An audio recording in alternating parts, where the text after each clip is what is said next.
This is FilmBookCast. FilmBookCast. FilmBookCast, the official podcast of FilmBook. Get ready for the latest in film news, TV show news, and theatrical reviews. FilmBook's podcast starts now.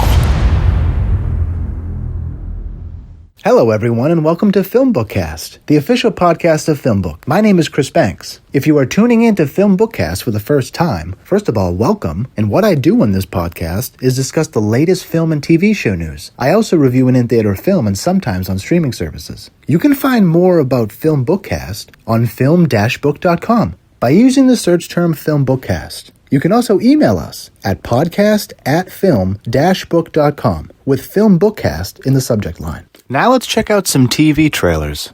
The second teaser trailer for Stranger Things Season 4 has been released by Netflix. Stranger Things stars David Harbour, Winona Ryder, Millie Bobby Brown, Finn Wolfhard, Noah Schnapp, among many others. Peppered with clues for fans to decipher, the teaser footage appears to be taking place in the Hawkins laboratory, where we see a room of children. They are seemingly the subjects of a scientific experiment that looks like to be orchestrated by Dr. Martin Brenner, aka Father, played by Matthew Modine in the first season.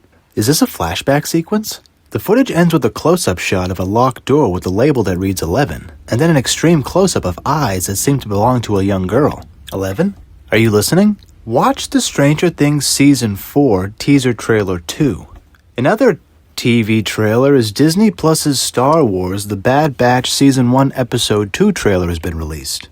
Star Wars The Bad Batch follows the elite and experimental clones of the Bad Batch first introduced in the Clone Wars, as they find their way in a rapidly changing galaxy in the immediate aftermath of the Clone War. Members of Bad Batch, a unique squad of clones who vary genetically from their brothers in the Clone Army, each possesses a singular exceptional skill that makes them extraordinarily effective soldiers in a formidable crew. Watch the Star Wars Season 1 Episode 2 trailer. It debuts on Disney Plus. The Bad Batch debuts on Disney Plus May 7th. Rounding out the week in TV trailers is CBS's Clarice. The highly anticipated new drama stars Rebecca Breeds in the title role of FBI agent Clarice Starling as she returns to the field in 1983.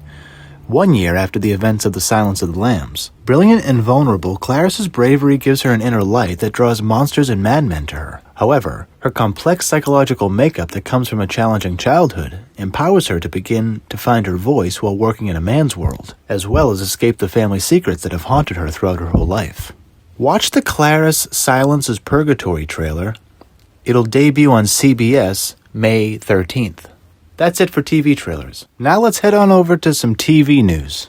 Oscar winner J.K. Simmons is set to be the co-lead opposite fellow Oscar winner Sissy Spector in Amazon's genre-bending drama series Light Years, a co-production between Amazon Studios and Legendary Television. Simmons replaces Ed O'Neill, who was originally cast as the male lead in the project but exited for family reasons. Written and co-executive produced by Holden Miller, Light Years follows Franklin and Irene York, played by Simmons and Speck, a couple who years ago discovered a chamber buried in their backyard which inexplicably leads to a strange, deserted planet. They carefully guarded their secret ever since, but with an enigmatic young man enters their life, the Yorks' quiet existence is quickly upended. And the mysterious chamber that they thought they knew so well turns out to be much more than they could ever imagined. Simmons Franklin is a former woodworker with a charmingly grumpy demeanor. After more than 50 years of marriage, he still has a powerful devotion to his wife and doesn't share a fascination with the chamber, a secret which weighs heavily on him. For her sake, he is willing to endure its presence in their lives, but his patience appears to be wearing thin. The first 2 episodes of the series is scheduled to begin later this year, and some very exciting news from Amazon Prime. In some more TV news, Fox has made its new drama series pickup decisions for the 2021 season, going with 2 projects that came through the network's recently adopted straight-to-series development model involving the opening of a writer's room. Our Kind of People and Monarch. The 2 2020 pilots whose production has been pushed by the pandemic are The Big Leap and The Cleaning Lady. That leaves Blood Relative and The Goonies reenactment. Both are getting a pass. The Goonies reenactment series was about a woman who helps 3 students who are making a shot-for-shot remake of The Goonies, and it played a little too young for Fox apparently. Warner Brothers and Amblin TV, who are behind the project, plan to shop it elsewhere. Rounding out the week in TV news, we're getting a first look at Lily James and Sebastian Stan as Pamela Anderson and Tommy Lee in Hulu's upcoming limited series Pam and Tommy. Written and executive produced by Rob Siegel and D.V. DeVencetis, the 8-episode comedic limited series tells the story of the release of the first ever viral video in history, the sex tape of Pamela Anderson and Tommy Lee. As Deadline previously pointed out, while the tape will play a major part in the series, the story will also focus on their relationship going back to the whirlwind romance that started with them getting married after knowing each other only for 96 hours in 1995. The leaked VHS tape turned into quite the legal dispute, with Anderson suing the video distribution company. Ultimately, the Lees entered into a confidential settlement with IEG. Therefore, the company began making the tape available to subscribers to its website again, resulting in triple the normal traffic. Seth Rogen also stars as the man who stole the tape. Cast includes Taylor Schilling, Andrew Dice Clay, among many others. Craig Gillespie directs it. The photos look awesome. That's it for TV news. Now let's head on over to some movie news. John David Washington has been cast in Gareth Edwards' science fiction film.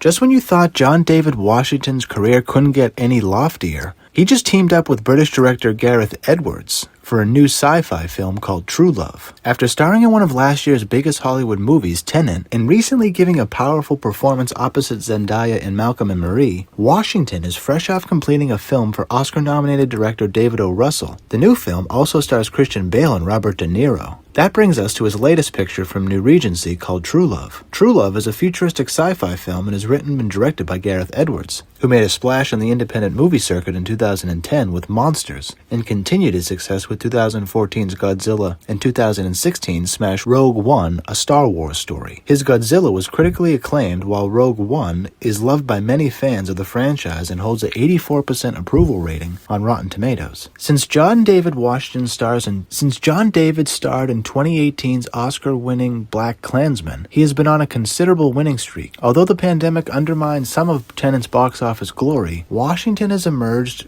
a true Hollywood movie star. Little is known about True Love at this point regarding its plot, but it's definitely been put on the radar due to tremendous talents of both Washington and Edwards. I'm really excited to see what True Love brings. Very exciting news. I love John David Washington.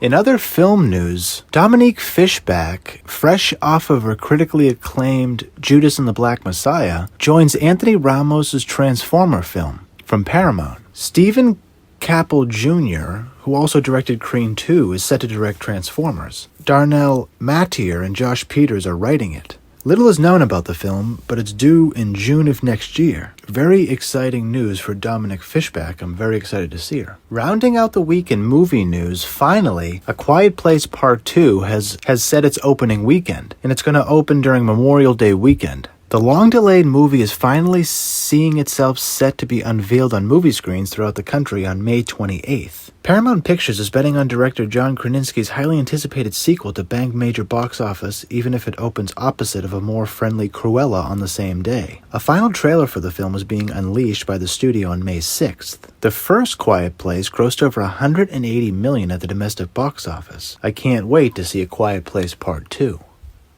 That's it for movie news. Now let's check out some film trailers. Chris McKay's The Tomorrow War teaser trailer has been released by Amazon Prime Video. The Tomorrow War stars Chris Pratt among many others, including J.K. Simmons, Sam Richardson, Edward Hodge, Keith Powers. Zach Dean wrote the screenplay for The Tomorrow War. In The Tomorrow War, the world is stunned when a group of time travelers arrive from the year 2051 to deliver an urgent message. 30 years in the future, mankind is losing a global war against a deadly alien species. The only hope for survival is for soldiers and civilians from the present to be transported to the future and join the fight. Among those recruited is a high school teacher and family man, Dan Forrester, played by Chris Pratt. Determined to save the world for his young daughters, Dan teams up with a brilliant scientist, played by Yvonne Strahovski, and his estranged father, J.K. Simmons, in a desperate quest to rewrite the fate of the planet. Watch the Tomorrow War trailer. It will debut on Amazon Prime July 2nd.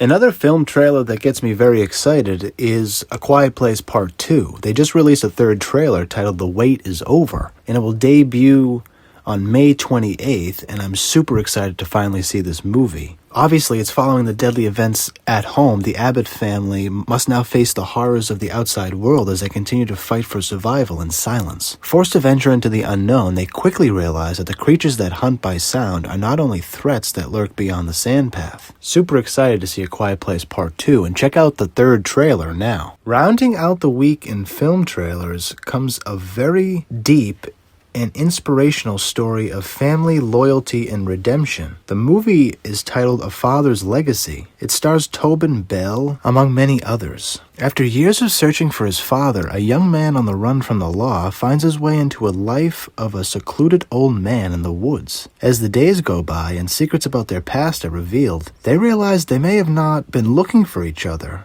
but they were brought together for a reason. Watch A Father's Legacy trailer. It debuts in June. On June 17th in theaters. That's it for film trailers. Alright, for this week's movie review, we're going to check out something that's on streaming services, and its title is City of Lies. It's directed by Brad Furman. It's written by Randall Sullivan. It's based on a nonfiction book by Randall Sullivan. It's actually, the screenplay is written by Christian Contreras. It stars Johnny Depp, Forrest Whitaker, Toby Haas, Dayton Cali, Neil Brown Jr., among many others. City of Lies is about Detective Russell Poole and investigative journalist Jack Johnson looking at the murders of rappers the Notorious B.I.G. and Tupac Shakur. Now, this movie It's a very strange story about how this movie came to sit on the shelf for so long. I don't even know that there's a definitive explanation about why this movie took so long to come out. It lends to many interesting questions about the LAPD's involvement in it, but the movie was made in 2018, I think. It finished filming in 2018, and it's been sitting on the shelf ever since. It came out in Italy sooner than it came out in America. There's many reasons, there's many conspiracy theories about why the movie took so long to come out. It could be many legitimate reasons. Depp and the locations manager got into a fight during a day of filming, so there was speculation that it could have been, contractual arguments, legalese type stuff. It could be because of Johnny Depp's ongoing legal troubles with Amber Heard in London. It could be because the LAPD actively suppressed the film, because the film deals with very, Christopher Wallace, the Notorious B.I.G.'s murder, is still an open investigation, quote unquote, by the LAPD. And that's kind of what the movie is wrapped around. But the fact that there is still an ongoing investigation means that the police department definitely did try to actively suppress the film. That's just my own opinion, just based on what I know about how unions and the law work. It's an insane story. Like, this movie is an insane story. I can't believe that it's just coming out now. It's not that popular. It's getting pretty good reviews, but it's not as popular as I thought it would be. Seeing Johnny Depp in this role is really refreshing because it reminds me of, I love seeing Johnny playing characters. It's super refreshing, this film, to see Johnny just do his thing. And Forrest Whitaker is in this playing an investigative journalist, Jack Jackson. And I don't think I've ever seen Forrest in such a specific kind of role. The dude is killer. Like, he kills this role. He plays a journalist who goes and wants to interview a retired detective. He's spent his whole career since Christopher Wallace was killed trying to solve the case. And for many reasons, all of which are highlighted in the film, he was blocked from doing so. You don't need to be an investigative journalist for your instincts to pop up and start to ask questions. And that's what the film does a good job of doing, is asking questions and looking at specific people that really haven't been talked about that much. And I never knew who Russell Poole was. And I'm very glad I do now, because the film, I'm not going to try to be as spoiler-free as I can, but the film does a really good job. Russell Poole's dedication to justice. And there's a really sweet scene between Biggie's mom and Russell Poole. and they became friends because the corruption within the LAPD is something that I naively never knew about. I've heard about it. You pay attention to the news, you know what's going on, but you don't understand just how corrupt that police department is. How many problems are going on there, in that city, in that state, with many things. And the movie really spells out how not only was the LAPD corrupt in how it functioned and how it treated the people that it's tasked to protect. Death Row Records had police officers on their payroll. That's something that I had no idea. I had no idea that was going on. And many officers on the payroll, to the point where the officers, they're basically their own gang within the police department. And that's something that I had no idea about. And so it opens the door to a Pandora's box of questions about now things start to make sense about why the investigation is still an open investigation. Because you can, as long as you have an open investigation, you can suppress all kinds of information and make sure that all kinds of dots aren't put together. It seems like that's what the LAPD has chosen to do. The movie's utterly fascinating. It's a really good movie. You walk away with a good sense of the case, right? I kind of wish we went a little deeper. It's not that long of a film. We don't get that much from Biggie's mom. Apparently, Biggie's mom sued the LAPD for, I'm not sure if it was a wrongful death lawsuit or something along those lines, but it ended up getting dismissed without prejudice, which I think this movie opens the door back up to being, for the case to maybe be reopened, because there's absolutely grounds for her to sue the Los Angeles Police Department for suppressing information and obtusely dragging out an investigation for 20 years to never solve it. I mean, that's the whole reason why the investigation is open, is so they don't have to solve it. Because once they close it, some evidence will be made public that is now being suppressed. So even if there isn't a legal judgment of responsibility of death, the public will be able to find out, and that's why they keep the case open. But it's fascinating that this movie, and to see the detective Russell Poole's love for what the police department stands for, and then juxtaposing that to the reality of the police department, is a very important conversation that we need to have as Americans. Because we're in this moment of police reform and racial justice and Black Lives Matter, and we have to also have the conversation of corruption is corruption no matter what the objective of the corrupt are. It doesn't matter whether it's my skin tone, your skin tone, my politics, your politics. We can't allow corruption within our public or civil service, because this is what happens. Like a young man is murdered in the street. Not just a young man who is an icon, who is building an empire of culture and influence. And he, like many others before him, gets stolen from the earth and from our country and from our culture by corrupt individuals. This is a long story in this country where bad, corrupt men kill heroes.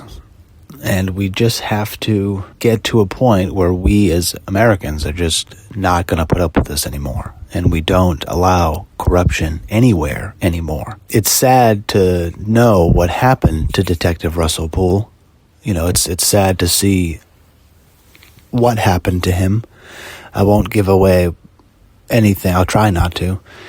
But I'm just happy to know that someone so dedicated and someone who believes in law and justice so much spent so long trying to solve such an important case. And his mom knows this, and that's why she loves the detective, even though he didn't solve the case, because she knows that without him, she wouldn't have been able to even get this far. And that's Russell Poole's importance in history, is even in the face of insane corruption and systemic pushback, he forged ahead, and even till his last day, the man had a tragic death. But even on his last day, he was on the job. He was trying to solve the case. And I think that that's a very important point for us to come away with this movie with. And Forrest Whitaker, man, it's also refreshing to see him just in there doing his thing, because he does such a good job. He's such a great character actor. He brings such intensity to every one of his roles. He does such a good job with the investigative reporter, because he brings you through the psychosis of it all, and just the obsessiveness of it all, and just the craziness of it all. I mean, it's insane that this is still an open investigation. Just that in and of itself is corruption. We have to get that police department together, and it really starts with the unions. They're the gatekeepers to everything, and we have to start there. City of Lies is good. I'd give it a 7 out of 10. It's available anywhere for rent on streaming services. It runs about 1 hour and 52 minutes. It makes you think. It gives you new evidence in different light that, for me, is refreshing, and I'm very happy to see Johnny Depp on screen again. I'm very happy to see him and Forrest together, because it's a very good combo. I hope to see more of them both, really, going forward. But City of Lies, check it out. It's a great film, and I hope you like it as much as I do. Thank you for listening to this episode of FilmBookCast. You can find more of my work on film-book.com. Just search for Chris Banks or FilmBookCast. You can also find me on Twitter. I'm at CBanksy. That's S-E-E Banksy. And I'm on Instagram. I'm at the Chris Banks. If you listen to this podcast on iTunes or another podcast service, please rate and review this episode. If you're listening to this podcast on our YouTube channel, FilmBook Podcast, please like our video, subscribe to our channel, or leave us a comment in the comments section. It helps other people discover our podcast. Please also consider becoming one of our patrons on Patreon at patreon.com/filmbook. Your support helps us create more engaging content. You'll find our Patreon link below in the description. If you want to tweet about this podcast, just use the hashtag FilmBookCast. Tune in next week for the next episode of the FilmBookCast. Thanks for listening, everyone. We'll see you then.